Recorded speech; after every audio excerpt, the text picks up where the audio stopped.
Alhamdulillah Rabbil Alamin. Allahumma salli ala Muhammadin wa ala alihi wa sahbihi ajma'in. Rabbi zidni ilman nafi'an wa amalan mutaqabbala rizqan halalan tayyiban quluban khashi'a amma ba'd. Assalamu alaikum wa rahmatullahi wa barakatuhu. My beloved sisters. നമ്മുടെ ഒരു special ടോപ്പിക്കാണ്, very interesting topic. എന്നാൽ അധിക പേർക്കും ഇതിന്റെ ആവശ്യം ഇല്ലതാനും. അതൊക്കെ കേൾക്കുമ്പോൾ വിചാരിക്കും ഇതെന്താണ്, ഇതിലെന്താണ് പറയാൻ, ഇതിന് ഇത്രമാത്രം പറയാനുള്ളത് എന്ന് തോന്നിപ്പോവും അല്ലേ? പക്ഷെ ഇപ്പോൾ ഞാൻ കുറെ നാളുകളായി ഇങ്ങനെ ഇതുപോലത്തെ ഒരു ടോപ്പിക് ചർച്ച ചെയ്യണമെന്ന് വിചാരിക്കുന്നത്. ഇൻഷാ അല്ലാഹ് ബില്ലാഹി തൗഫീഖ്. സൈക്കോളജിസ്റ്റുമാരുടെ ഡയറിയിൽ നിന്നെടുത്ത ഒരു ഇമോഷണൽ സ്റ്റോറിയാണ്. ഈ കഥ നമ്മെ ഒരു പ്രധാനപ്പെട്ട ജീവിത പാഠം പഠിപ്പിക്കുന്നു. In this case study, the following story is adopted from psychology diary. ഇതൊരു ഡോക്ടർ സൈക്കോളജി ഡയറിയിൽ നിന്നെടുത്ത കഥയാണ്. അതായത് ഭർത്താക്കന്മാരുടെ അവിഹിത പിടിക്കപ്പെട്ടാൽ എന്ത് ചെയ്യുന്നുള്ള നമുക്കെല്ലാം അറിയാം. സ്വാഭാവികമായിട്ടും പണ്ട് മുതലേ നമുക്കറിയാം. ഇങ്ങനത്തെ എന്തെങ്കിലും വിഷയം ഉണ്ടായി കഴിഞ്ഞാൽ അപ്പം തന്നെ ആ ഫസ്റ്റിലെ ഭാര്യ പൊട്ടി തെറിച്ചു ഗുലുമാലുണ്ടാക്കി പിണങ്ങി പിന്നെ കുറെ ദിവസം മിണ്ടാണ്ട് നടന്ന് അതിന് വേണ്ടത്ര ഗുലുമാലുണ്ടാക്കും അല്ലെ? ആ ഗുലുമാലും ലഹളകളും കളികളും ഒക്കെ എന്താ അതിന് ഉപകരിക്കാന്ന് വെച്ചാൽ മറ്റേ സൈഡിൽ അവൻ എങ്ങോട്ടാണോ ചാഞ്ഞിട്ടുള്ള ആ സൈഡിലേക്ക് അവന് കൂടുതൽ ചായാനും അവിടെ സ്നേഹം ഊട്ടി ഉറപ്പിക്കാനും അവളുമായിട്ടുള്ള ബന്ധങ്ങൾ ഒന്നും കൂടെ ഫോഴ്സ് കൂടാനും മാത്രമേ സഹകരിക്കുകയുള്ളൂ. അതുകൊണ്ട് തന്നെ ഒരു സൈക്കോളജിക്കൽ ട്രിക്കും കൂടെയാണ് ഞാൻ ഇവിടെ പറയാൻ ഉദ്ദേശിക്കുന്നത്. അതൊരു നമ്മുടെ ഒരു ടെക്നിക്ക് ആയിരിക്കണം. അതല്ല, നമ്മളെല്ലാവരും ആണുങ്ങളെ തൊട്ട് അല്ലാഹു സുബ്ഹാനഹു വ തആല കാത്ത് രക്ഷിക്കട്ടെ. 90% ആണുങ്ങൾക്കും ഇതുപോലത്തെ സ്വഭാവങ്ങളൊന്നും ഇല്ല എന്ന് തന്നെ വേണം മനസ്സിലാക്കാൻ. എന്നിരുന്നാലും ഇൻ കേസ് എങ്ങാനും ചിലര് അവിടെ ഇവിടെ മഞ്ഞുതുള്ളികളെ പോലെ ഇങ്ങനത്തെ കേസുകളൊക്കെ സമൂഹത്തിലും വലിയ വലിയ ഫാമിലികളിലും പറയത്തക്ക ഫാമിലികളിലും ഒക്കെ ഇഷ്യൂസ് ഉള്ളതായിട്ട് അറിയാൻ സാധിച്ചിട്ടുണ്ട്. അതുകൊണ്ടാണ് ഞാൻ പ്രത്യേകം മെൻഷൻ ചെയ്തത്. ലൈഫിൽ ഇതുപോലെയുള്ള പ്രശ്നങ്ങൾ മേ ബി പലർക്കും ഉണ്ടായിരിക്കാം. പക്ഷെ അതൊക്കെ പുറത്തു വരുന്നില്ലെന്ന് മാത്രം. സ്വകാര്യ ദുഃഖമായിട്ട് പലരും കൊണ്ട് നടക്കുകയാണ്. ചിലർ പൊട്ടിത്തെറിക്കുക. ഈവൻ MM അക്ബർ സാറിന് പോലും ജീവിതത്തിൽ അത്തരം ഒരു സന്ദർഭം ഉണ്ടായ പുകിലുകളൊക്കെ നമ്മൾ അറിഞ്ഞതാണ്.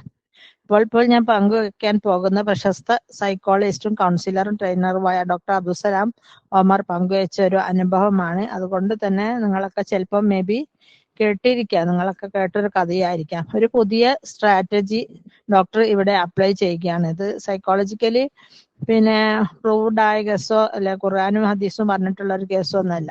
അപ്പൊ സാറിന്റെ അടുത്തൊരു ലേഡി വന്നത്രേ. വളരെ സങ്കടത്തോടു കൂടി കുറെ കരഞ്ഞു. അങ്ങനാണ് ഈ സൈക്കോളജി കൗൺസിലേഴ്സിന്റെ അടുത്ത് വന്നു കഴിഞ്ഞാൽ അവര് ജീവിതഭാരം മുഴുവൻ അവരെ മുമ്പിൽ ഇറക്കി വെക്കൂലേ. ഒരുപാട് കുറെ കരഞ്ഞ ശേഷം അവര് പറഞ്ഞു, സാറേ ഞാൻ കുറെ ആയിട്ട് സ്ട്രെസ്സിന് മരുന്ന് കൊടുക്കുകയാണ്, സൈക്യാട്രി കൺസൾട്ടേഷനിലാണ്, മാനസികത്തിന്റെ മരുന്ന് കുടിച്ചുകൊണ്ടിരിക്കുകയാണ്, തൈറോയിഡിനും മരുന്നുണ്ട്. തൈറോയിഡ് തന്നെ വേറൊരു രോഗമാണ്. എന്നുവെച്ചാൽ ടെൻഷനും വെയിറ്റ് കൂട്ടലും എല്ലാം കൂടെ തൈറോയിഡ് ഇഷ്യൂസ് തന്നെ ബോഡിയിൽ മൊത്തം കുറെ ഗ്ലാൻസ് എല്ലാം കൂടി ഔട്ട് ഓഫ് കൺട്രോൾ ആകുന്ന ഒരു അവസ്ഥ ഉണ്ടാവും. അതിന്റെ പുറമെ ഇതും ഭാരം കൂടി വളരെ ക്ഷീണിതയായി ആരോഗ്യ പ്രശ്നങ്ങൾ ഒരുപാടുള്ള ഒരു സ്ത്രീയാണ്. അപ്പൊ എൻ്റെ അടുത്ത് വന്നിട്ട് ഡോക്ടറെ അടുത്ത് വന്നിട്ട് എന്താ പ്രശ്നം എന്ന് ചോദിച്ചപ്പം പറഞ്ഞു, സാറേ ഞങ്ങളുടെ വിവാഹം കഴിഞ്ഞിട്ട് 16 വർഷങ്ങളായി വളരെ സന്തോഷത്തോടു കൂടിയായിരുന്നു ഞങ്ങൾ ജീവിക്കുകയായിരുന്നു. ഭർത്താവാണെങ്കിൽ ബിസിനസ്സുകാരനാണ്. അദ്ദേഹത്തിന് സ്കൂളും മറ്റുള്ള വിദ്യാഭ്യാസ സ്ഥാപനങ്ങളും ബിസിനസ് ഷോപ്പുകളും അങ്ങനെ നല്ല സൗണ്ടായിട്ട് നല്ല രീതിയിൽ തന്നെ മുന്നോട്ട് പോയിക്കൊണ്ടിരിക്കുന്ന അവസ്ഥയിൽ കല്യാണം കഴിഞ്ഞ് 10-16 കൊല്ലമായപ്പോ ഇവക്ക് ഒരു പൂതി, ഞാനൊന്ന് വെറുതെ ഇരിക്കല്ല, കുട്ടികളൊക്കെ വലുതായപ്പം വിചാരിച്ച് ഞാൻ ഏതായാലും ഇങ്ങനെ വെറുതെ ഇരിക്കുകയല്ലേ, പിന്നെ ഒരു കാര്യം ചെയ്യാം, ഞാൻ എന്തെങ്കിലും ഒരു കോഴ്സ് ചെയ്താലോന്ന്. അങ്ങനെ അദ്ദേഹം പറഞ്ഞു, എന്നാ ശരി എന്റെ ഇഷ്ടം പോലെ ഇനി പോയിക്കോ, എന്താന്ന് വെച്ചാൽ പഠിച്ചോ എന്നുള്ള മൂഡ് അദ്ദേഹം ഒക്കെ അടിച്ചു അല്ലെ. ആ അവസരത്തില് അതുവരെ വളരെ നല്ല രീതിയിൽ ജീവിച്ചു പോരുന്നൊരു ദാമ്പത്യ ജീവിതമായിരുന്നു അവരുടേത്. അദ്ദേഹം കൃത്യസമയത്തിന് വീട്ടിൽ വരും, ഇടക്കിടക്ക് ടൂർ പോകും, നല്ല തമാശ, വൈകുന്നേരം സ്നാക്സും ചായയൊക്കെ കഴിക്കും, അത് കഴിഞ്ഞ് ഭക്ഷണം വരെ കുട്ടികളോട് ഒന്നിച്ച് കളിച്ചിരിക്കും, നല്ല തമാശയും നല്ല ബെഡ്റൂം ലൈഫും. ഒരു പ്രശ്നം ഇവിടെ ഇല്ലായിരുന്നു. രണ്ട് സൈഡും വളരെ കൂളായിട്ട് പോവുകയായിരുന്നു. ആ ഇടക്കാണ് ഞാനീ പറഞ്ഞ പോലെ അവൾക്കൊരു മോഹം, പിന്നെ ഞാനൊന്ന് എന്തെങ്കിലും ജോലിക്ക് ട്രൈ ചെയ്ത് നോക്കിയാലോ, ഒന്ന് PSC എഴുതിയാലോ എന്നൊരു തോന്നൽ. വളരെ ഹാപ്പി ആയിട്ട് ലൈഫ് മുന്നോട്ട് പോയിക്കൊണ്ടിരിക്കുകയാണ് അല്ലെ. അപ്പം വിനാശകാലെ വിപരീത ബുദ്ധി എന്ന് വേണം പറയാൻ. അദ്ദേഹം പറഞ്ഞു, എന്നാ ഓക്കെ, ഇനി പോയിക്കോ, എനിക്ക് പഠിക്കാൻ താല്പര്യം ഉണ്ടെങ്കിൽ പോയി പഠിക്കാലോ, നോ പ്രോബ്ലം എന്ന് പറഞ്ഞു. അങ്ങനെ അത് മുതലാണ് അവരുടെ ജീവിതത്തിലെ ട്രാജഡി ആരംഭിക്കുന്നത്. അങ്ങനെ പിന്നെ അവള് PSC പ്രിപ്പയർ ചെയ്യാൻ വേണ്ടി കുറെ ബുക്സ് ഒക്കെ വാങ്ങി അതിന് പഠിക്കാൻ തുടങ്ങി. അപ്പൊ അയാൾ ഓഫീസിൽ നിന്നും വരും, വന്നു കഴിഞ്ഞാൽ ചായ എന്തെങ്കിലും കുടിച്ച് അയാൾ കുറെ ഫോണിൽ കുത്തി കളിക്കും. അവളെ കെയർ കിട്ടൂല, അവളോട് മിണ്ടാൻ നേരം ഉണ്ടാവില്ല, ആള് ബുക്കിന്റെ ഉള്ളിലായിരിക്കും. അത് കഴിഞ്ഞ് രാത്രി പോയി കിടക്കും. പോയി കിടന്നു കഴിഞ്ഞാലും കുറെ വെയിറ്റ് ചെയ്ത് പാവം ഉറങ്ങിപ്പോവും. ഇവളെ കാണൂല, ഇവളെ കിട്ടൂല. ഇവള് വന്ന് കിടക്കൽ രാത്രി 12 മണിക്ക് ശേഷമായിരിക്കും. അപ്പം ബെഡ്റൂം ഷെയറിങ്ങിലും ഒക്കെ അവിടെയും നല്ല മാറ്റങ്ങൾ വന്നു തുടങ്ങി. കാരണം ഇവള് വിചാരിച്ച പോലെ അത് നമ്മുടെ പല സ്ത്രീകൾക്കും സംഭവിക്കുന്ന ഒരു മിസ്റ്റേക്ക് ആണ് അത് അല്ലെ. രാത്രി ഹസ്ബൻഡ് എപ്പോഴാണോ കിടക്കുന്നത് അതിന്റെ കൂടെ തന്നെ നമ്മളും കിടക്കാൻ വേണ്ടി മാക്സിമം ശ്രദ്ധിക്കുക. കാരണം നമ്മൾ അടുക്കളൊക്കെ വൃത്തിയാക്കി കുട്ടികളതൊക്കെ അയൺ ചെയ്ത് എല്ലാ പണിയും കഴിഞ്ഞ് ടിഫിനൊക്കെ കമത്തി അടുക്കള പട്ടുപോലാക്കി പോയി കിടക്കുമ്പോഴത്തേക്ക് അവരെന്തായിട്ടുണ്ടാവും, ഉറങ്ങി കൂർക്കം മരിച്ചു പോയിട്ടുണ്ടാവും അല്ലെ. ഒരു ഭാര്യ ഭർത്താവ് എന്ന് പറയുന്ന രണ്ടാളും ഒരേ സമയത്ത് കിടക്കണം. ഇതിന്റെ മുമ്പ് എൻ്റെ അടുത്ത് ഒരു ചെറുപ്പക്കാരത്തി 30 വയസ്സായിട്ട് ഒരു എഞ്ചിനീയർ, ആ കുട്ടി എൻ്റെ അടുത്ത് വന്നിട്ട് പറഞ്ഞു, ഞാൻ ഇക്കാന്റെ കൂടെ കിടക്കലില്ല. എന്താന്ന് വെച്ചാൽ പറഞ്ഞ എന്റെ കുട്ടി വല്ലാണ്ട് ബുദ്ധിമുട്ടിക്കും, അപ്പൊ ഇക്കാക്ക് ശരിക്കും ഉറങ്ങണം, അതുകൊണ്ട് ഞാൻ മാറിക്കിടക്കാറാ. ചെറുപ്പക്കാരത്തിയാണ്, 30 വയസ്സായിട്ടുള്ളൂ. അപ്പൊ ഞാൻ വെച്ചാൽ അതെന്താ അങ്ങനെ, കുട്ടിയെ നേരത്തെ ഓർക്കണ്ട. അപ്പൊ അതൊന്നും അങ്ങനെ ഒരു സൊല്യൂഷൻ ഉള്ള കഥ അവർക്ക് അറിയില്ല. ഞാൻ പറഞ്ഞു, കുട്ടി എത്ര ബുദ്ധിമുട്ടിക്കുകയാണെങ്കിലും കുട്ടിയെ നേരത്തെ വിളിച്ചുണർത്തിയിട്ട്, കുട്ടി പൊട്ടിച്ചോട്ടെ, രാവിലെ അടുക്കളയിൽ കിടന്ന് വരകിയാലും വേണ്ടിയില്ല, നേരത്തെ ഉണർത്തിയിട്ട് അതിനെ രാത്രി പെട്ടെന്ന് ഉറക്കാനുള്ള സംവിധാനം ഉണ്ടാക്കുക. നിങ്ങളും നിങ്ങളെ ഭർത്താവും തമ്മിലുള്ള ബോണ്ട്, ആ റിലേഷൻഷിപ്പ് നല്ല ക്ലോസ് ആയിരിക്കണം. ഈ ഒരു കുട്ടി കാരണം, കുട്ടി എന്നല്ല കുട്ടികൾ കാരണം നമ്മളെ ലൈഫിൽ ഒരു വിള്ളലും പാടില്ല. പ്രവാചകൻ സല്ലല്ലാഹു അലൈഹി വസല്ലം നമ്മളെ പഠിപ്പിച്ചത് തന്നെ എല്ലാവർക്കും അറിയാമെന്ന് വിചാരിക്കുന്നു. 2 വയസ്സിന്റെ മുകളിലോട്ട് നിങ്ങൾ ബെഡ്റൂമിൽ കുട്ടികളെ കിടത്തരുത് എന്ന് തന്നെ കർശനമായിട്ട് പറഞ്ഞിട്ടുണ്ട് അല്ലെ. ഞാനൊന്നും കിടത്താറുമില്ല. ആ സമയാകുമ്പത്തിൽ കുട്ടികളെ മാറ്റി തുടങ്ങും. കാരണം പല കാര്യങ്ങളും കുട്ടികൾ മനസ്സിലാക്കി തുടങ്ങും. ഒന്ന് അതന്നെ. രണ്ടാമത് നമ്മുടെ ആ ബന്ധത്തിലുണ്ടല്ലോ, നമ്മളെ റിലേഷൻഷിപ്പിന്റെ എന്താ പറയുക, ആ ഒരു ക്ലോസ്നെസ് നഷ്ടപ്പെടും കുട്ടികൾ നടുവിലുണ്ടാവുമ്പോ. അപ്പൊ അത് എത്രയും പെട്ടെന്ന് മാറ്റുന്നല്ല. അപ്പൊ അങ്ങനെയൊക്കെ പറഞ്ഞു കൊടുത്തപ്പോ അവള് പറയാം, എത്രയോ ദിവസങ്ങൾ ഇക്ക കിടന്നുറങ്ങും, ഞാൻ വേറെ റൂമിലാണ്, ചിലപ്പോ പുതപ്പ് പുതക്കാണ്ടാണ് ഉറങ്ങുക, പുതപ്പ് വേണമെങ്കിൽ ചോദിക്കൂല. അങ്ങനെയൊക്കെ തുടങ്ങി അവരുടെ ജീവിതത്തിൽ കുറെ പ്രശ്നങ്ങൾ ഉണ്ടായപ്പോഴാണ് ആ കുട്ടി എന്നെ വിളിക്കുന്നത്. ഞാൻ കുറച്ച് ടേംസ് ആൻഡ് കണ്ടീഷൻസ് പറഞ്ഞു കൊടുത്തപ്പോ പിന്നെ പറഞ്ഞു, അൽഹംദുലില്ലാ മാഷാ അല്ലാഹ്, ഈ പ്രശ്നങ്ങളൊക്കെ കഴിഞ്ഞ് വന്ന് അവര് സൊല്യൂഷൻ കണ്ടെത്തി തുടങ്ങി കഴിഞ്ഞ ആദ്യം പോലും ഉംറക്ക. പിന്നെ എന്നോട് വിളിച്ചു പറഞ്ഞു, ഞാൻ ഉംറക്ക് പോവാണ് എന്നൊക്കെ പറഞ്ഞു. അൽഹംദുലില്ലാ മാഷാ അല്ലാഹ്. അപ്പം അതുപോലെ നമ്മൾ പ്രത്യേകം ശ്രദ്ധിക്കേണ്ട കാര്യം, അടുക്കള ഫുൾ ക്ലീൻ ആക്കിയിട്ട് കിടക്കാനും, വൃത്തികേടാക്കി കിടക്കണം എന്നൊന്നും ഞാൻ പറയുന്നില്ല. പക്ഷെ നമുക്ക് മീന്, ചപ്പ്, ചവറുകൾ വാസനിക്കുന്ന, ഈവൻ സാമ്പാറിന്റെ പീസ് ബാക്കി ഉണ്ടെങ്കിൽ വരെ കിച്ചൺ നന്നായി മണക്കും. സാമ്പാറല്ലേ എന്ന് പറഞ്ഞിട്ട് കാര്യമില്ല. നിങ്ങളൊന്ന് വെച്ച് നോക്കണ്ടി സാമ്പാറിന്റെ പിന്നെ പച്ചക്കറി, അതുപോലും പിറ്റേ ദിവസത്തേക്ക് മണക്കും. അപ്പൊ അങ്ങനത്തെ വേസ്റ്റുകളൊക്കെ ഒരു പാത്രത്തിലിട്ട് ഭദ്രമായി അടച്ചു വെച്ച ശേഷം പാത്രത്തിലൊക്കെ വെള്ളം ഒഴിച്ച് ശേഷം നമ്മൾ എന്താ ചെയ്യേണ്ടതെന്ന് വെച്ചാല്, പിന്നെ തണകളൊക്കെ വെച്ചാൽ കിച്ചൺ ടോപ്പൊക്കെ ശരിക്കും അടുപ്പും ടോപ്പൊക്കെ തുടച്ചിട്ട് പോരുക. നമുക്ക് കിച്ചൺ ക്ലീനിങ്ങിനേക്കാളും പിന്നെ കിച്ചൺ ഭംഗി കൂട്ടുന്നതിനേക്കാളും ഒക്കെ ഏറ്റവും അത്യാവശ്യം എന്താ, നമ്മളെ ലൈഫ്, നമ്മളെ ഹസ്ബൻഡിന്റെ സുഖവും സൗകര്യം. രാത്രി അന്തിയോളം പാവം കഷ്ടപ്പെട്ട് പുറത്തു പോയി കുറെ സമ്പാദിച്ച് നമ്മുടെ വീടും നമ്മുടെ ഗ്യാസും കരണ്ടും നമ്മളെ ഓശാരവും നമ്മളെ ഡ്രസ്സും കുട്ടികളെ ഫീസും കുട്ടികളെ മരുന്നും ഡോക്ടറെ ചെക്കപ്പും എല്ലാ കാര്യങ്ങളും ചെയ്യുന്ന. അപ്പൊ ആ മനുഷ്യൻ രാത്രി കിടക്കുമ്പോ നമ്മളൊരു സുഖത്തിന് കിട്ടിയിട്ടില്ലേ പിന്നെ എന്തിനാ ഭാര്യ എന്ന് അറിയുന്നതിൽ എന്താ അർത്ഥമുള്ളത് അല്ലേ. അപ്പൊ അങ്ങനെ അതൊക്കെ കഴിച്ച് വേഗം വന്ന് കിടക്കുക. അതുപോലെ പലരും തന്നെ രാത്രി പകലന്തിയോളം വീട്ടിലിട്ട്, അല്ലെങ്കിൽ എപ്പോഴാണോ കുളിച്ചത് അതേ മാക്സിയോട് തന്നെയാണ് കിടക്കാറ്. അത് മാക്സിമം ഒഴിവാക്കുക, നല്ല വൃത്തിയുള്ള മാക്സി ഇടുക. മാത്രമല്ല നമ്മളെ കയ്യിൽ സ്പ്രേ ഉണ്ടാവും, പക്ഷെ ഞാനും ചെയ്യാറില്ല കേട്ടോ. എപ്പോഴും വിചാരിക്കും നല്ല സ്പ്രേ ഒക്കെ കാണുമ്പോൾ രാത്രി അടിച്ച് കിടക്കണം. വളരെ നല്ലതാണ് രാത്രി സ്പ്രേ അടിക്കുന്നത്, ക്രീമും പൗഡറൊക്കെ ഉപയോഗിക്കുന്നതൊക്കെ വളരെ നല്ലതാണ്. അങ്ങനെ വന്ന് കിടക്കാൻ പിന്നെ ശ്രമിക്കാം. അപ്പൊ ഇവിടെ സംഭവിച്ച വെച്ചാൽ നമുക്ക് കം ടു ദ പോയിന്റ്, നമുക്ക് പ്രശ്നത്തിലേക്ക് വരാം അല്ലെ. അപ്പൊ ഇവളെ കരിയർ ഡെവലപ്പിങ്ങിന്റെ ഭാഗമായിട്ട് ഇവളിത് പഠിക്കാൻ തുടങ്ങിയപ്പോൾ മുതൽ അയാളും ഇവളായിട്ട് ഭയങ്കര ഡിറ്റാച്ച്ഡ് ആയി. കാരണം അയാൾ ഓഫീസിൽ നിന്ന് വന്നു കഴിഞ്ഞാൽ ഒരു ചായ ഒന്ന് കൊടുത്തു വിടും, ഇവൾ അന്നേരം തിരക്കിട്ട് പണി തീർക്കും. പക്ഷെ ഇങ്ങനൊക്കെ ആണെങ്കിൽ പോലും ഇവൾക്ക് വേറൊന്ന് ചെയ്യാമായിരുന്നു അല്ലെ. പണികളൊക്കെ പെട്ടെന്ന് തീർത്ത് വെച്ച് മൂപ്പര് വരുമ്പോ ഒന്ന് വന്ന് അവിടെ ഇരുന്ന് കുറച്ച് കുറച്ച് വർത്തമാനങ്ങളൊക്കെ പറയാമായിരുന്നു. അവൾ അതിനൊന്നും ഒന്നുമില്ല, സീരിയസ് ആയിട്ട് പഠിച്ച് അല്ലെ. അദ്ദേഹമാണെങ്കിലും അത്യാവശ്യം നല്ല സാമ്പത്തികവും കാറും കാര്യങ്ങളൊക്കെ ഉള്ള ആളാണ്. എന്നിട്ട് പോലും അവൾ ഈ കോഴ്സ് ചെയ്യാൻ പോയത് മുതൽ അവിടെ പ്രശ്നങ്ങൾ തുടങ്ങി. അങ്ങനെ രാത്രി പറഞ്ഞ പോലെ പിന്നെ അവള് വരുമ്പോഴത്തേന് അയാൾ ഉറങ്ങിയിട്ടുണ്ടാവും, ചിലപ്പോൾ കുട്ടികളെ തന്നെ നല്ലോണം കാണാണ്ടായി. അങ്ങനെ ഇരിക്കെ ഒരു ദിവസം ഇവൾ അദ്ദേഹത്തിന്റെ ഫോണിൽ നിന്ന് ഒരു ഇമോജി കണ്ടത്ര, ഉമ്മ ഉമ്മ ഉമ്മ എന്നാണ് ഏതോ ഒരു പെൺകുട്ടി കിസ് ചെയ്യുന്ന ഒരു ഫോട്ടോ. പിന്നെ അതുമ്മ തുടങ്ങി ഭയങ്കരം കച്ചറ. ഓൾറെഡി അവൾക്ക് തൈറോയിഡ് ഉണ്ട്.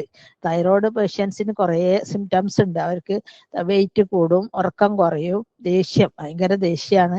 അങ്ങനെ പല ഒരുപാട് സിംറ്റംസ് ഉണ്ട്. അതിൽ പെട്ടതാണ് കേൾക്കുമ്പത്തിന് പൊട്ടിത്തെറിക്കുന്ന സ്വഭാവം അല്ലെ. അതറിഞ്ഞ ഉടനെ അന്ന് രാത്രി അയാൾ കയറി വന്നതും ഭയങ്കര ശകാരം, മോനെ അതപ്പോ വന്നിക്കട, വേറെ പെണ്ണിനായിട്ട് കൊഞ്ചിട്ടാ വരുന്നത്, അങ്ങനെ എന്തൊക്കെയോ വേണ്ടാത്ത നല്ല ഭാഷയിലല്ലാത്ത എന്തൊക്കെയോ അദ്ദേഹത്തോട് പറഞ്ഞത്രേ. അങ്ങനെ ഒരുപാട് അങ്ങനെയെല്ലാം കൂടെ സംസാരിച്ചതായി ഒക്കെ. പിന്നെ നിന്ന അവസരത്തില് പിന്നെ അയാളൊന്നും മിണ്ടിയില്ല, ഫോൺ എറിഞ്ഞ് പൊളിച്ച് വേറെ എന്തൊക്കെയോ പൊളിച്ച് ഗുലുമാലായി. അങ്ങനെ പിന്നെ ഇത് കണ്ടിന്യൂസ്ലി ഇയാൾ രാത്രി പിന്നെ ഓഫീസ് വിട്ട് കയറി വരുമ്പോ ഇതായിരുന്നു അവസ്ഥ. പലപ്പോഴും അങ്ങനെ കുത്തുവാക്കുകളും സംസാരങ്ങളും. ഞാൻ പറഞ്ഞില്ല, ഇവൾക്കാണെങ്കിലോ അവൾക്ക് ഓൾറെഡി ഹെവി വെയിറ്റ് ആണ്, തൈറോയിഡ്. ഇതിന് ശേഷം വെയിറ്റും ഷുഗറും തൈറോയിഡും എല്ലാം കൂടി അവള് വല്ലാത്തൊരു മാനസികാവസ്ഥയിലായി. എന്നുവെച്ചാൽ എന്ത് കേട്ടാലും ഒരു പൊട്ടിത്തെറിക്കുന്ന. എപ്പോഴും കയറി വരുമ്പോഴൊക്കെ പലപ്പോഴും ഇങ്ങനെ പറയാൻ തുടങ്ങിയത് മുതൽ പിന്നെ പാവം മനുഷ്യൻ മഗ്‌രിബിന് ശേഷമുള്ള വരുത്ത് നിർത്തി. രാത്രി 10 മണിക്കായി, 11 മണിക്കായി. അങ്ങനെ പിന്നെയും സ്വൈരക്കേടായപ്പം പിന്നെ ആഴ്ചയിൽ 2 ദിവസമായി 3 ദിവസമായി ഇങ്ങനെ മാറി കിടക്കാനും തുടങ്ങി. അങ്ങനെ അവളായിട്ട് നോൺ മാരിറ്റൽ റിലേഷൻഷിപ്പ് വരെ.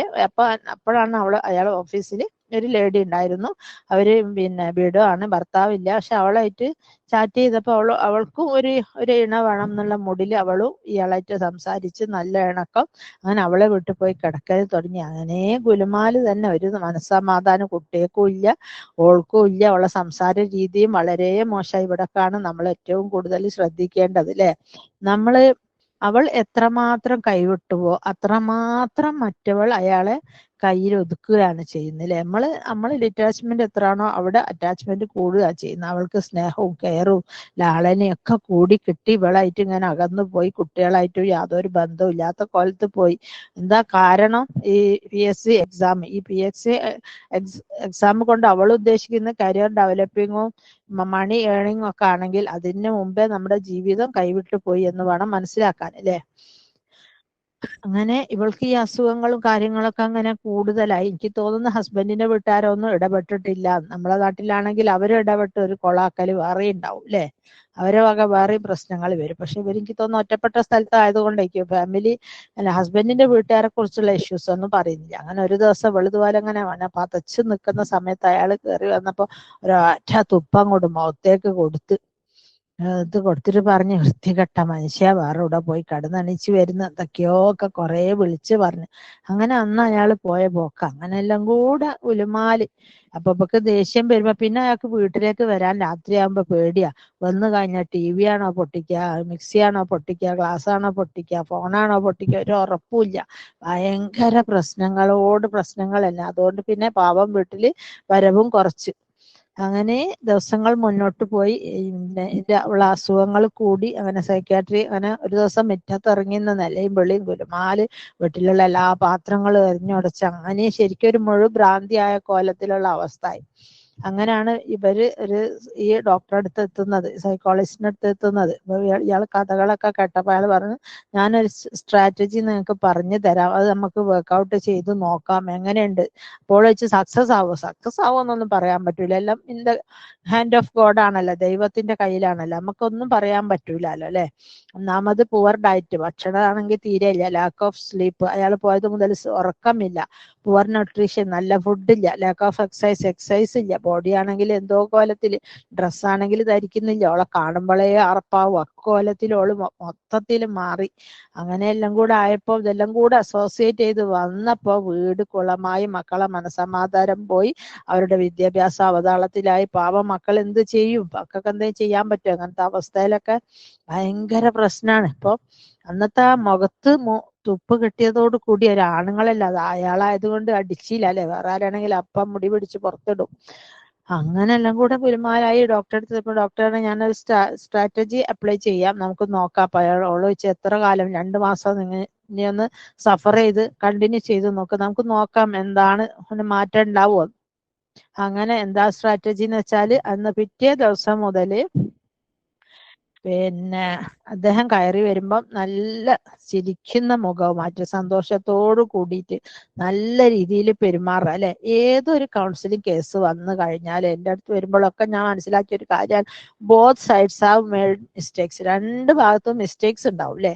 നമ്മുടെ അടുത്ത് വരുന്നത് ഒരു ലേഡി മാത്രമായിരിക്കും, അല്ലെ ലേഡീസിന്റെ സൈഡായിരിക്കും. അപ്പോൾ നമുക്ക് മറ്റുള്ള സൈഡ് എന്താണെന്ന് നമുക്ക് കാണാം. Neither side is completely Innocent. ഇരുപക്ഷവും നിരപരാധികളാണെന്ന് നമുക്ക് പറയാൻ പറ്റില്ല. സ്ലൈറ്റ്ലി സ്ട്രോങ്ങർ, ചിലപ്പോൾ മറ്റേ ഭാഗം ഭയങ്കര സ്ട്രോങ് ആയിരിക്കാം മേ ബി. അപ്പൊ നമ്മൾ ഒരു ഭാഗം മാത്രമല്ലേ കേൾക്കുന്നുള്ളൂ, അതനുസരിച്ച് നിവൃത്തിയുള്ളൂ. കാരണം ഇങ്ങനെയുള്ള പല കേസുകളിൽ ഒരൊറ്റ ആണുങ്ങളും സൈക്കോളജി കൗൺസിലിങ്ങിന് വിളിച്ചാൽ അവർ വരൂല, അവരുടെ കണ്ടീഷൻ തന്നെ അതാ. പക്ഷെ ഈ കേസിൽ അയാളുടെ അടുത്ത് കാര്യമായിട്ടുള്ള കുറ്റങ്ങളൊന്നും ഇല്ലെങ്കിൽ പോലും അദ്ദേഹം വന്നിട്ടില്ല, അവള് മാത്രമാണ് വന്നിട്ടുള്ളൂ. അങ്ങനെ ഈ സാറ് പറഞ്ഞു കൊടുത്ത സ്ട്രാറ്റജി എന്താണെന്ന് വെച്ചാൽ, നിങ്ങൾ വളരെ മനോഹരമായിട്ട് ഡ്രസ്സ് ചെയ്യുക, നിങ്ങൾ അലമാരിയിലുള്ള ഏറ്റവും നല്ല ഡ്രസ്സ് എടുത്തിടുക.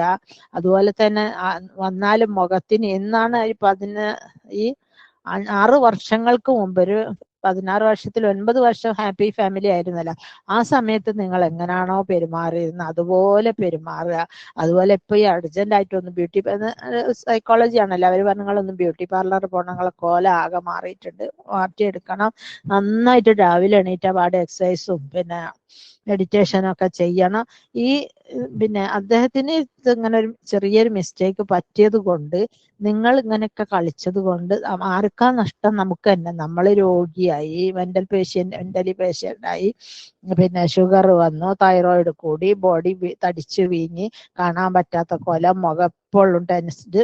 മാത്രമല്ല മക്കൾക്കാണെങ്കിൽ ഒരു സമാധാനവും ഇല്ലാത്ത ഒരു അന്തരീക്ഷം ആ വീട്ടില് മൊത്തത്തിൽ എല്ലാം കൂടെ എല്ലാം ഡിസോർഡർ ആയി അല്ലെ.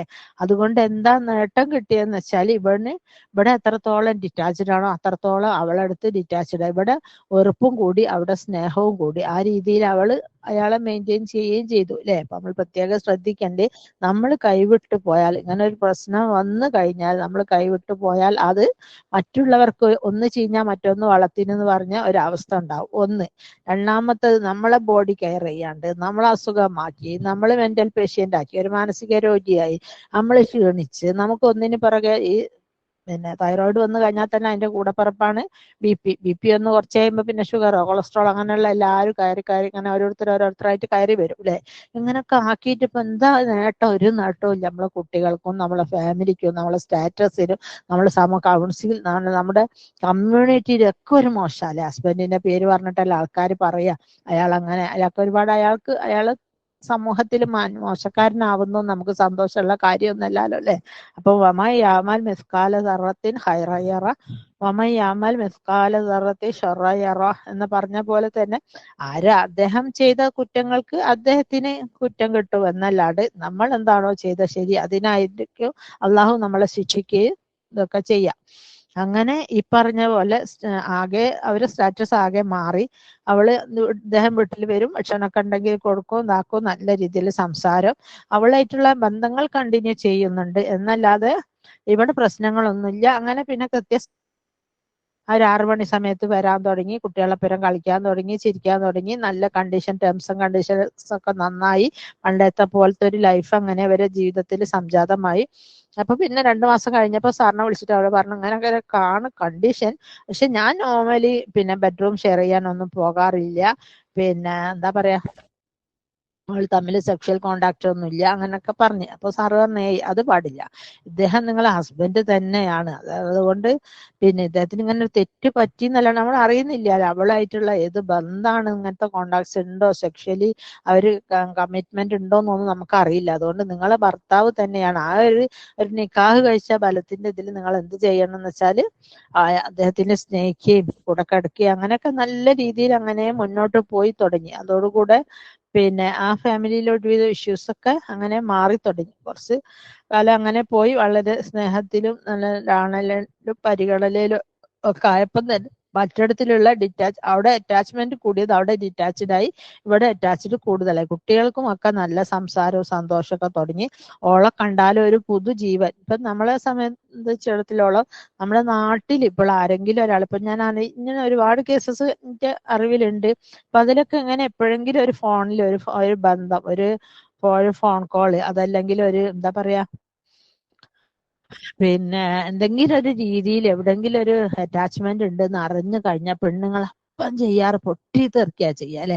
പൊട്ടിത്തെറിച്ച് എല്ലാം കൂടി കുരുമാലാക്കി കുട്ടികളെ അറിയിച്ച്.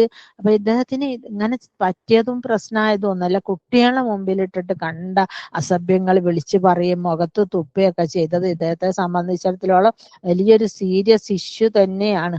അവർക്ക് ഭയങ്കര വിഷമായിട്ടുണ്ട്. ആ ചെറിയ മക്കള്, പൊടി മക്കൾക്ക് അത് മറന്നുപോയില്ല. നമ്മളെ ഉപ്പ ഇറ്റാലത്തെ ഒരു മോശം മനുഷ്യനാണെന്നുള്ള ഒരു ചിന്താഗതി അവർക്കും വരുമല്ലോ. അപ്പൊ അതുപോലെ ആ ഒരു വിഷമാണ് അയാൾക്ക് കൂടുതലായിട്ട് ഉണ്ടായിട്ടുള്ളത്.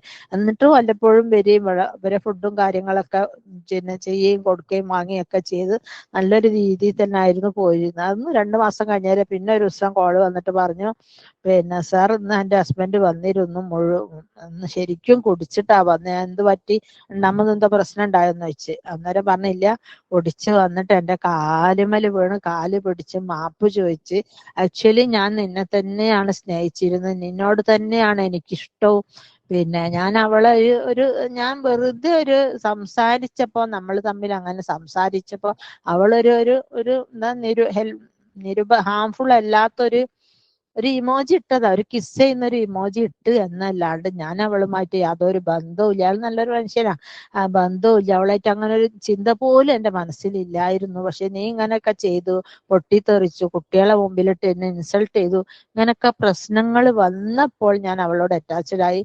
എനിക്ക് കയറി കിടക്കാൻ ഒരു കൂരയില്ലാത്ത അവസ്ഥയിലായി വന്ന മനസമാധാനം കിട്ടുന്നില്ല. നീ വീണ്ടും വീണ്ടും വീണ്ടും കുട്ടികളെ മുമ്പിലിട്ട് എന്നെ ഇൻസൾട്ട് ചെയ്തു തുടങ്ങിയപ്പോഴൊക്കെ പിന്നെ എനിക്കൊരു രക്ഷയില്ലാണ്ട് പോയതാ. പക്ഷെ എന്നിരുന്നാൽ പോലും നമ്മൾ സെക്ഷലി കോണ്ടാക്ട് ഒന്നും നമ്മൾ തമ്മിൽ ഇല്ലായിരുന്നു, എനിക്ക് നിന്നോട് തന്നെ ആയിരുന്നു സ്നേഹം എന്നും പറഞ്ഞിട്ട് ഒരു കുട്ടികള് പൊട്ടിക്കരഞ്ഞ പോലെ അദ്ദേഹം കരഞ്ഞിട്ട് ഇവളോട് മാപ്പ് ചോദിച്ചു. അത്ര വളരെ എനിക്കും ഭയങ്കര വിഷമം തോന്നിപ്പോയി. അപ്പൊ സംഭവം എന്താ വെച്ചാല് നമ്മളൊക്കെ എപ്പോഴെന്ന് വെച്ചാല് എന്താ കാണുന്നതിന്റെ മുമ്പേ പൊട്ടിത്തെറിക്കുക എന്നുള്ള ഒരു മൂടാ അല്ലെ. ചിലപ്പോ മേ ബി ഇങ്ങനൊക്കെ എന്തെങ്കിലുമൊക്കെ കേസസ് ഒക്കെ കണ്ടു കഴിഞ്ഞാൽ തന്നെ നമ്മൾ എന്താക്കണം, നമുക്ക് ഇസ്ലാമിൽ എന്ത് പറഞ്ഞാൽ ഇസ്ലാമിലൊരു വിശ്വാസിയുടെ വാക്ക് പിന്നിലും പിന്നെ ബുദ്ധി മുമ്പിലും ആയിരിക്കണം അല്ലെ. അവിശ്വാസിയാണെങ്കിൽ നാവ് മുമ്പിലും ബുദ്ധി പുറകിലും ആയിരിക്കും. അപ്പൊ നമ്മൾ എപ്പോഴും എന്തുകൊണ്ട് ഇങ്ങനെ സംഭവിച്ചു എന്നുള്ളതാണ് ഒന്ന്. രണ്ടാമത്തത്, നമുക്ക് ഏറ്റവും വിശ്വാസമുള്ള, നമുക്ക് എന്തെങ്കിലും ഒരു സൊല്യൂഷൻ പറഞ്ഞു തരാൻ പറ്റുന്ന അല്ലെ. എല്ലാരോടും ഒന്ന് നാട് മുഴുവൻ നടന്ന് നമ്മുടെ ഹസ്ബൻഡ് ഇങ്ങനെ ആണെന്നൊന്നും പറയാനല്ല പറയുന്നത്. പക്ഷെ നമ്മൾ ഇങ്ങനെയൊക്കെ ഒരു പ്രശ്നം വന്നു കഴിഞ്ഞാൽ നമുക്കൊന്ന് ചർച്ച ചെയ്യാൻ പറ്റുന്ന ആരെങ്കിലും, നമ്മളെ സ്വന്തത്തിലോ ബന്ധത്തിലോ അല്ലെങ്കിൽ ഡോക്ടേഴ്സ്, അപ്പൊ നമ്മളെ ഫ്രണ്ട്സ് ഡോക്ടേഴ്സ് ഒക്കെ ഉണ്ടെങ്കിൽ അവരുമായിട്ടൊന്ന് ഡിസ്കസ് ചെയ്യണം. എന്നിട്ട് വേണം നമ്മൾ തീരുമാനങ്ങൾ എടുക്കാനൊക്കെ. അതല്ലാണ്ട് നമ്മൾ കേട്ടോ പിടിച്ചോ കണ്ടോന്നും പറഞ്ഞ് അപ്പം തന്നെ കേറി പിടിച്ച് എന്തുകൊണ്ട് ഇങ്ങനെ സംഭവിച്ചു. മേ ബി ഇത് ഞാൻ പറഞ്ഞല്ലോ, 2 ഭാഗത്തും കുറ്റങ്ങൾ ഉണ്ടായിരിക്കുക, ഒരു ഭാഗം മാത്രം ശരിയായിക്കൊള്ളണമെന്നില്ല. ഒരു ഭാഗത്തുള്ളവർ മാത്രം നമ്മളടുത്ത് വരുന്നു എന്നുള്ളത് ശരിയാണ്. പക്ഷേ നമ്മൾ എന്താ മനസ്സിലാക്കേണ്ടി, 2 ഭാഗത്തും തെറ്റുകളുണ്ട്. ഞാൻ വേറൊരു സ്ത്രീന്റെ ഒരു കഥ പറയാം. അവര് നല്ല ലൈഫായിരുന്നു. നല്ല ലൈഫ് എന്ന് പറഞ്ഞാൽ നല്ലൊരു ഹസ്ബൻഡ് ആയിരുന്നു. അങ്ങനെ നാട്ടിൽ നിന്ന് അമ്മായി മദറിനോ ഭയങ്കരം ബുദ്ധിമുട്ടിക്കല്, ശല്യം ചെയ്യല്. അങ്ങനെ അവര് ബുദ്ധിമുട്ടി വളരെ അവസ്ഥയില് പിന്നെ ഗൾഫിൽ പോവാ. ഗൾഫിൽ പോണ മുമ്പേ ഇദ്ദേഹം ഒരുപാട് സമ്പാദിച്ചു കൊണ്ടുവരും. സമ്പാദിച്ചു കൊണ്ടുവന്നാല് പിന്നെ അന്ന് അക്കാലത്ത് കുറെ 10-20 വർഷങ്ങൾക്ക് മുമ്പ് കീശയിൽ 500ന്റെ നോട്ടുകൾ. അന്ന് 500ന് എന്ത് വാല്യൂ ഉണ്ടാവും നിങ്ങൾക്ക് അറിയാലോ അല്ലെ. ഇപ്പോഴത്തെ 3000ന്റെ വാല്യൂ ഉണ്ടാവും ഞാൻ മനസ്സിലാക്കുന്നത് അല്ലെ. അന്നൊക്കെ പൊന്നിനൊക്കെ വളരെ വില കുറവായിരുന്നു. ഇത്രയും നോട്ടുകൾ കീശയിലിട്ട് ഇങ്ങനെ ഷർട്ട് കൊളുത്തിട്ട് കഴിഞ്ഞാല് ആരാണോ വീട്ടിൽ വരുന്ന വിരുന്നാരൊക്കെ ഓരോരുത്തർക്ക് വേണ്ടിയത് ആ കീശയിൽ നിന്ന് എടുത്തു പോകും. അങ്ങനെ എല്ലാവർക്കും വേണ്ടിയ രീതിയിൽ ആ പൈസ ചെലവാക്കും. ഇവൾക്കാണെങ്കിൽ കാര്യമായിട്ട് ഒന്നിട്ട് കിട്ടുകയില്ല. എപ്പോഴും ശകാരവും ചീത്തയും അങ്ങനെയൊക്കെ എല്ലാം കൂടെ ആയിട്ട് ആ ജീവിതം മുന്നോട്ട് പോയിക്കൊണ്ടിരുന്നത്. ആ അവസ്ഥയിലാണ് ഇവര് ഗൾഫിൽ പോകുന്നത്. ഗൾഫിൽ പോയിട്ടു അപ്പോഴും ആ കുട്ടീനോട് ഞാൻ കുറെ പറഞ്ഞു കൊടുത്തു, മോളെ നീ ഇപ്പൊ ഏതായാലും ഇങ്ങനെ പൈസക്ക് വില ഇല്ലാണ്ട് കളിക്കുന്നല്ല, എല്ലാരും എടുത്തു പോണല്ലോ, അതിൽ നിന്ന് 1000-2000 നീ മാറ്റി വെക്ക്, എനിക്ക് എന്തെങ്കിലും ഭാവിയിൽ ഒരു വിഷമം വരുമ്പോ അതേ ഉണ്ടാവുള്ളൂ. അന്നൊന്നും ആ കുട്ടി അത് കെയർ ചെയ്തില്ല. അത് കഴിഞ്ഞ് വർഷങ്ങൾ കഴിഞ്ഞ് ഇവര് ഗൾഫിൽ പോയി. ഗൾഫിൽ ജീവിച്ച് അവിടെയും നല്ലൊരു ജോലിയൊക്കെ ഹസ്ബൻഡിന്റെ ജോലി പോയപ്പോ ഇവർക്ക് മാത്രമേ ജോലി. എന്നിട്ട് അവിടുന്ന് കുറെ പൈസ കിട്ടിയപ്പോഴും ഈ കുട്ടി എന്ത് ചെയ്തു, ഇതുപോലെ ആ പൈസ അവിടുത്തെ കുട്ടികളെ ഫീസിനും കാര്യത്തിനും ഒക്കെ എടുത്തതല്ലാണ്ട് അതൊന്നും മാറ്റി വെക്കുകയോ സ്വന്തമായി ഒരു ചെലവ് എന്ന് വിചാരിക്കുകയോ മാറ്റി വെക്കുകയൊന്നും ചെയ്തില്ല അല്ലെ. അപ്പൊ അതും കഴിഞ്ഞിപ്പോ നാട്ടിലേക്ക് എക്സിറ്റ് അടിച്ച് വന്നു നോക്കുമ്പോ അദ്ദേഹത്തിന് ജോലിയും ഇല്ല, അവൾക്ക് പൈസയും ഇല്ല. എല്ലാം കൂടെ വല്ലാത്തൊരവസ്ഥയിൽ കണ്ണ് കലങ്ങിയിട്ട് നട്ടോട്ടം ഓടുക അല്ലെ. അപ്പൊ നമ്മളെ സംബന്ധിച്ചിടത്തോളം നമുക്ക് വരുന്ന പല മിസ്റ്റേക്സും, പല അബദ്ധങ്ങളും, പല വിധി എന്ന് നമ്മൾ പറയുന്ന പല കാര്യങ്ങളും തന്നെ നമ്മൾ തന്നെ ഒരുപാട് ചെയ്തു കൂട്ടുന്നതാ അല്ലെ. നല്ല സമയത്ത് പൈസ കുറെ കാണുമ്പോ നമുക്ക് ആവശ്യത്തിൽ അധികം ഉണ്ടെങ്കിൽ കുറച്ച് മാറ്റി വെക്കാം, കുറച്ച് ധർമ്മം കൊടുക്കാം അല്ലെ.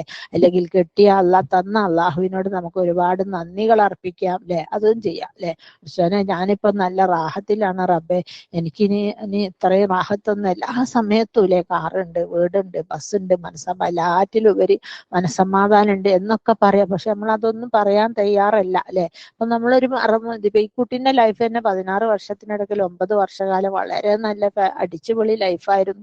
അള്ളാഹു അല്ലെ, നമ്മളറിയില്ല കുട്ടി എന്താ ചെയ്തതെന്നൊന്നും.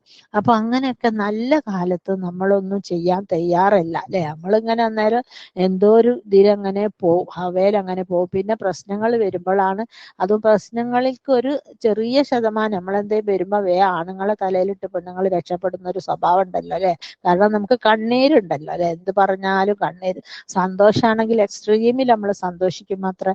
ദുഃഖാണെങ്കിൽ പണ്ട് കഴിഞ്ഞതൊക്കെ വിളിച്ച് പറഞ്ഞിട്ട്, ഇപ്പൊ എന്തെങ്കിലും പ്രസന്റ് കണ്ടീഷനിൽ എന്തൊരു വിഷമം ഉണ്ടെങ്കിൽ നമ്മൾ അത് പറയുകയാണെങ്കിൽ പണ്ട് 10 കൊല്ലം മുമ്പ് നാത്തോ പറഞ്ഞതോ അമ്മായി പറഞ്ഞതോ ഒപ്പര് ചീത്ത പറഞ്ഞതോ എല്ലാം കൂടെ കോട്ട് ചെയ്തിട്ടാണ് നമ്മൾ പറയാതെ. ഒരു പെണ്ണുങ്ങളൊരു സ്വഭാവമാണ് അല്ലെ. അപ്പൊ അതുകൊണ്ട് നമ്മൾ മനസ്സിലാക്കുക, പല ഫാമിലി പ്രോബ്ലംസിനും നമ്മൾ ആണുങ്ങളെ തലയിൽ മാത്രം ഇട്ടിട്ട് പോരാ. പല പ്രശ്നങ്ങളും നമ്മളും കൂടെ അറിഞ്ഞുകൊണ്ട് തന്നെയാണ് സംഭവിക്കുന്നത്. എനിക്കറിയാവുന്ന ഒരു ഫാമിലിയിൽ ഒരു നല്ലൊരു കുട്ടി, കാണാനൊക്കെ നല്ലൊരു മോളാണ്, ഒറ്റ മോളാണ്. കല്യാണം കഴിച്ചെടുക്കുന്ന എബോവ് 200, ഏകദേശം അറൗണ്ട് 200-ലധികം പവനൊക്കെ കൊടുത്ത് നല്ല രീതിയിൽ കല്യാണം കഴിച്ചു വിട്ടത് ആ കുട്ടീനെ. പിന്നെ അങ്ങനെ കാണാനും നല്ലൊരു മോളാ. പക്ഷെ അവിടെ പോകുമ്പോ കുട്ടീനോട് ഉമ്മ പറഞ്ഞു കൊടുത്ത്, നീയാണ് ഇനി മുതൽ അവിടുത്തെ ഭരണാധികാരി, നീ അവിടെ എല്ലാം ചെയ്യണം, നീ അവിടുത്തെ ഒരു പണിക്കാരുത്തി. ആ രീതിയിലുള്ള ഒരു ക്ലാസ് ആ കുട്ടിക്ക് കൊടുത്തിട്ടുള്ളത്. കുട്ടി അവിടെ പോയി ഇതുപോലെ കുറെ ആളുള്ള 14,000 സ്ക്വയർ ഫീറ്റ് ഉള്ള വീടാ. ഈ വീടെല്ലാം താങ്ങി, അതെല്ലാം കുട്ടിക്ക് അറിയില്ല, വാട്ട് ഡു നോട്ട് എന്ന് അറിയില്ല. ആ അവസ്ഥയിലാണ് ഉമ്മ പറഞ്ഞിട്ടുള്ളത്. ചെറിയ മോളാണ്, ഗൾഫിലുള്ള കുട്ടിയായതുകൊണ്ട് അതിന് തീരെ ഒരു, ഗൾഫിലുള്ളവർക്ക് നാട്ടിലുള്ളവരായിട്ട് മിങ്കിളായി നാട്ടിലുള്ളവരെ വിവരം ഉണ്ടാവില്ലല്ലോ. അങ്ങനെ അവരൊരു കുടുസായ ലൈഫ് ശീലമായി പോരുന്നതാണല്ലോ. അങ്ങനെ ഈ കുട്ടി പോയി വല്ലാത്ത ഹറാസ്മെന്റ്. അതിന്റെ ഒന്നും ആവശ്യമില്ല. കാരണം കുട്ടി എന്ന് പറയുന്നത് കാണാനും നല്ലത്, വലിയ സെറ്റപ്പ്ഡാണ്, ഒരുപാട് സ്വർണമെന്റ്സൊക്കെ ആയിട്ട് പോയി എല്ലാം സെറ്റപ്പായ ഒരു കുട്ടി ആ രീതിയിൽ അവിടെ ജീവിക്കുക. എന്തായ ഉമ്മന്റെ ഒരു കോച്ചിങ്ങാ. പക്ഷെ നമ്മളെ കുട്ടികൾ കല്യാണം കഴിച്ച് വീട്ടിൽ പോകണമെന്ന് പറഞ്ഞാല് അവിടുത്തെ ഒരു വീട്ടു ജോലിക്കാരിയായിട്ടോ വീട്ടു വേലക്കാരിയായിട്ടോ അല്ല പോകേണ്ടത്. അത് ഏത് ഹാജിയുടെ മകനാണോ, ഹംസാജിയാണോ, പിന്നെ മുഹമ്മദ് ഹാജിയാണോ, മോസാജിയാണോ, ആ മൂസാജിയുടെ മരുമകൾ എന്ന ഗെറ്റപ്പിലാണ് മകൾ അവിടെ നിൽക്കേണ്ടത്. അല്ലാണ്ട് സെർവന്റ് എന്നുള്ള ലെവലിൽ നിൽക്കുക. സെർവന്റിന് അയാളടുത്ത് പൈസ ഉണ്ടെങ്കിൽ അയാൾ സെർവന്റിന്റെ വെക്കുക. അതല്ലാണ്ട് നമ്മളെ മകളെ ഒരു സെർവന്റ് ആയിട്ട് നമ്മൾ ആ ഒരു കാരണവശാലും ഒരാളും തന്നെ, ഒരു ഉമ്മമാരും തന്നെ ഭർത്താവിന്റെ വീട്ടിലേക്ക് അയച്ചു കൊടുക്കരുത്. എനിക്കൊരു റിക്വസ്റ്റും കൂടാണ് അത്. കാരണം നമ്മളെ മകള് അയാളെ മകൾ എങ്ങനെയാണോ അതുപോലെ മകന്റെ ഭാര്യ, ആ ഒരു കണ്ടീഷനിൽ ക്ലോസ് നമ്മളെ കുട്ടികളോടും നമ്മൾ പറഞ്ഞു കൊടുക്കണം അല്ലെ. ചെയ്യണം, സ്നേഹിക്കണം, വീട്ടുജോലികൾ എടുക്കണം, സഹകരിക്കണം, പഠിക്കണം, ഉമ്മനെപ്പനെ നോക്കണം, ഒക്കെ ഓക്കെ. പക്ഷെ അവിടുത്തെ നമ്മളെ പോസ്റ്റ്, നമ്മുടെ സ്റ്റാറ്റസ് ഉണ്ടല്ലോ പണിക്കാരത്തിന്റെ ലെവലായി പോയത്. അപ്പോൾ അങ്ങനെ പല പല പല പല ഫാമിലി പ്രശ്നങ്ങളും ഫാമിലി ഇഷ്യൂസും വരുമ്പോൾ നമ്മൾ പ്രത്യേകം ശ്രദ്ധിക്കേണ്ടത് എന്താ വെച്ചാൽ, ഇതിലിപ്പോൾ നമ്മൾ ആണുങ്ങളെ കുറ്റം പറഞ്ഞ് നമ്മൾ കൈ കഴുകും, നമ്മളെ ഭാഗത്തായിരിക്കും കണ്ണീര്, നമ്മളെ ഭാഗത്താണ് ശരി നമ്മൾ വരുത്തി തീർക്കും. പക്ഷെ ഇതിലൊക്കെ വലിയൊരു പോയിന്റ് നമ്മളും കൂടെ ഉണ്ട്. ആക്ച്വലി ഇപ്പൊ ഈ കുട്ടി പിന്നെ PSC എക്സാം എഴുതാൻ പോകുന്നുണ്ട്. അത് വെറുതെ ഇരുന്നപ്പോൾ തോന്നിയ ഒരു ആശയം മാത്രം. അത് പോണ്ടെന്ന് പറഞ്ഞിരുന്നെങ്കിൽ അതും ഇവൾക്ക് മാനസിക പീഡനമായിരുന്നു. അയാൾ ഓക്കെ പറഞ്ഞു. പക്ഷെ ആ ഒരു PSC ടെസ്റ്റ് കാരണം എൻ്റെ ലൈഫ് ഒരിക്കലും കുളമാകരുത് എന്നുള്ള ഒരു തിരിച്ചറിവ് കുട്ടിക്ക് ഉണ്ടായില്ല. ഒന്നത്. രണ്ടാമത്തത് ഇങ്ങനെയൊക്കെ സംഭവിച്ചു, അതിന്റെ ഒരു വേര്, അതിന്റെ റൂട്ട് കോസ് എന്താണ്, അതിന്റെ വേര് എവിടാണ്, ഏത് മരത്തു നിന്നാണ് ഇനി വേര് പൊട്ടിയിട്ടുള്ളതെന്നൊന്ന് ചിന്തിക്കാൻ ആ കുട്ടി പോയില്ല. 3, ബന്ധപ്പെട്ടവരോടോ ഇഷ്ടപ്പെട്ടവരോടോ സൈക്കോളജിക്കലി ആരെങ്കിലും അറിയുന്ന ആരെങ്കിലും ആരോ കൗൺസിലേഴ്സിനോടോ അല്ലെങ്കിൽ ഫാമിലി ഇഷ്യൂസ് ഒക്കെ കൈകാര്യം ചെയ്യുന്ന ആരുമായെങ്കിലും ഇത് ഷെയർ ചെയ്തില്ല. അങ്ങനെ അല്ലേ. അപ്പൊ നമ്മുടെ വിഷയത്തിലൊക്കെ വരുന്ന നമുക്ക് ഒരുപാട് അബദ്ധങ്ങൾ തന്നെയാണ് നമ്മുടെ ജീവിതങ്ങൾ കുളമാകാൻ വലിയ കാരണം അല്ലേ. അപ്പൊ നമ്മൾ എന്ത് തന്നെ ഏത് ഭാഷയിൽ സംസാരിച്ചാലും ദാമ്പത്യം എന്നൊക്കെ പറയുന്നത് എന്താ പറയുന്നത്, ഒരു പളുങ്ക് പാത്രം പോലെയാണ്. അത് കയ്യിൽ നിന്ന് വീണ് ഉടഞ്ഞു കഴിഞ്ഞാൽ പിന്നെ അതിനെ കൂട്ടി യോജിപ്പിക്കൽ വളരെ പ്രയാസമാണ്. ചിലപ്പോൾ വളരെ നല്ല രീതിയിൽ മുന്നോട്ട് പോകുന്ന ഒരുപാട് ബന്ധങ്ങളും ഉണ്ട്. പ്രശ്നങ്ങളായി പിന്നെ നന്നായി പോകുന്നുമുണ്ട്. പക്ഷെ എന്നിരുന്നാലും നമ്മൾ മാക്സിമം അത് നമ്മുടെ കയ്യിൽ നിന്ന് വീണു പോകാതെ കഴുകി തുടച്ച് വെച്ച എത്ര നല്ലൊരു സാധനം ഇല്ല അല്ലെ.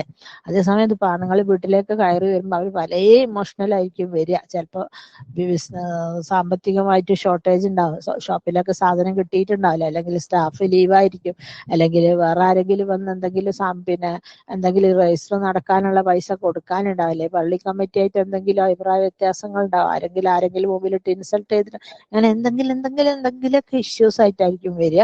അപ്പൊ ഈ വന്ന പഠനം എടുത്തോ പിടിച്ചോ എന്നും പറഞ്ഞിട്ട് നമ്മൾ പ്രശ്നം ഉണ്ടാക്കാനോ അതാക്കാനോ ഒന്നും പോകണ്ട. അപ്പൊ നമ്മൾ അവര് വന്ന ഉദ്ദേശം എന്താ, ചായ ആണോ, കൂൾ ഡ്രിങ്ക്സ് ആണോ, കടിയാണോ, എന്താ സ്നാക്സ് ആണോ, ചോറാണോ, എന്താ വേണ്ടി വെച്ചാൽ കൊടുത്ത് കൂളാവുമ്പോ മാത്രം പറയുക. അതല്ല, ചില സമയത്ത് ആണുങ്ങൾ സൈലന്റ് ആയിട്ട് ഇരിക്കാൻ താല്പര്യപ്പെടുന്ന ഒരു സമയമുണ്ട്. ആ സമയങ്ങളിൽ നമ്മളിങ്ങനെ ചൊറിഞ്ഞ് പിന്നാലെ നടന്ന് പോകേണ്ട ആവശ്യമില്ല. എല്ലാവർക്കും അവർക്കൊരു മീ ടൈം ഉണ്ടാവും. നമുക്കാണെങ്കിൽ അങ്ങനെ തന്നെ. പിന്നെ വെറുതെ ഇരുന്നൊന്ന് ആലോചിക്കാൻ ഫോണും ഇല്ല, ആരും ഇല്ല, TV ഇല്ല, അല്ലാണ്ട് ഒറ്റയ്ക്ക് ഇരുന്നൊന്ന് ആലോചിക്കാനുള്ള ഒരു സമയമുണ്ട്. അത് നമ്മളെ ഒരു മീ ടൈം. നമുക്ക് ആ സമയം ഭയങ്കര ഇമ്പോർട്ടൻ്റ് ആണ്. അങ്ങനത്തെ സമയങ്ങളിലൊന്നും ഒരിക്കലും പോയി നിന്ന് സംസാരിച്ച് ചൊറിയാൻ നിൽക്കരുത്. ഇൻഷാ അല്ലാഹ് വബില്ലാഹി തൗഫീഖ്. നിങ്ങൾക്ക് കാര്യങ്ങളൊക്കെ മനസ്സിലായെന്ന് വിചാരിക്കുന്നു. അപ്പൊ ഇതുപോലുള്ള വിഷയങ്ങളും കാര്യങ്ങളൊക്കെ വരുമ്പോൾ ആർക്കും എപ്പോഴും സംഭവിക്കാം. ഇതിന്റെ ഒരടുത്തിട്ടുള്ള ഒരാൾ തന്നെ ഭയങ്കര പറഞ്ഞാൽ മനസ്സിലാകുന്ന ഒരാൾക്ക് ഇതുപോലെ ഒരു ഇഷ്യൂ വന്നപ്പോൾ അവർ ഭയങ്കര പ്രശ്നത്തിലായി. കുറച്ച് ഏജ്ഡ് ആണ്.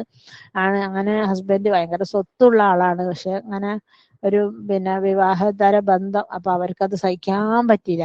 ഫാമിലി ഭയങ്കര സ്റ്റാറ്റസ് ഒക്കെ ഉള്ള ആൾക്കാരാണ്.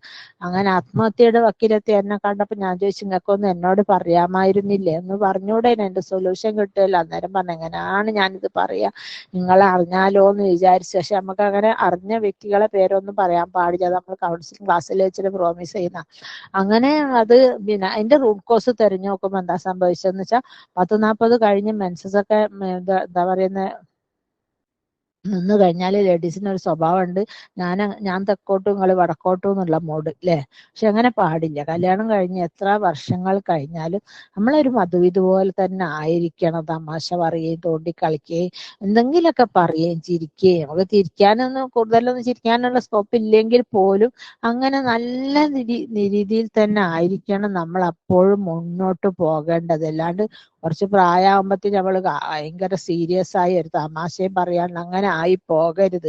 അപ്പൊ അങ്ങനെയൊക്കെ വരുമ്പോഴാണ് ഇങ്ങനത്തെ പ്രശ്നങ്ങളൊക്കെ വരുന്നത്. മനസ്സിലായോ? അപ്പൊ അപ്പൊ ഇവരെ ലൈഫിൽ സംഭവിച്ചത് എന്താ വെച്ചാല്, ഇവര് ഇതുപോലെ പറഞ്ഞ പോലെ കുറച്ച് പ്രായമായി രണ്ടാളും രണ്ട് ഭാഗത്തേക്കും തിരിഞ്ഞ് കിടക്കും. ഒരു വർത്താനവും ഇല്ല, കളിയും ചിരിയും. പിന്നെ മക്കളൊക്കെ വീട്ടിലുള്ളതുകൊണ്ട് ഉമ്മ അവർ കുട്ടികളൊക്കെ ആയിട്ട് അങ്ങനെ ഹരോവിളിയൊക്കെ ആയിട്ട് പോകും. ഉപ്പൊക്കെ ഒരു ഒറ്റപ്പെടൽ ഫീലിംഗ് ആയി. അങ്ങനെ ആയപ്പോൾ സ്വാഭാവികമായിട്ടും ഓഫീസിലെ നോൺ മുസ്ലിം സ്ത്രീ ആയിട്ട് വല്ലാണ്ട് അറ്റാച്ച്ഡ് ആയി. പിന്നെ അങ്ങനെ അങ്ങനെ ആ ബന്ധങ്ങൾ വളർന്നു. പിന്നെ അങ്ങനെ അപ്പൊ അതുകൊണ്ട് നമ്മൾ പ്രത്യേകം ശ്രദ്ധിക്കുക. എപ്പോഴും അതിന്റെ എന്തെങ്കിലും ഒരു റൂട്ട് കോസ് ഉണ്ടാവും. എന്താണ് ഇതിന്റെ പിന്നിലെ കാരണം? ചിലപ്പോൾ നമ്മുടെ പെരുമാറ്റത്തിലുള്ള വ്യത്യാസമായിരിക്കാം, ചിലപ്പോൾ നമ്മൾ പറഞ്ഞതിലോ പ്രവർത്തിച്ചതിൽ എന്തെങ്കിലും മാറ്റങ്ങൾ ഉണ്ടാവും. അപ്പൊ നമ്മളാണോ തിരുത്തേണ്ടത്, അവരാണോ തിരുത്തേണ്ടതെന്ന് ആദ്യം ശ്രദ്ധിക്കണം അല്ലെ. എപ്പോഴും നമ്മൾ അവർക്ക് കുറ്റവും പറഞ്ഞ് നമ്മൾ വലിയൊരു നല്ലപിള്ള ചമയലാണ് നമ്മുടെ രീതിയിൽ എല്ലാവർക്കും സംഭവിക്കുന്ന ഒരു തെറ്റാണ്. ഇൻഷാ അല്ലാഹ്. അസ്സലാമു അലൈക്കും വറഹ്മത്തുള്ളാഹി വബറകാതുഹു.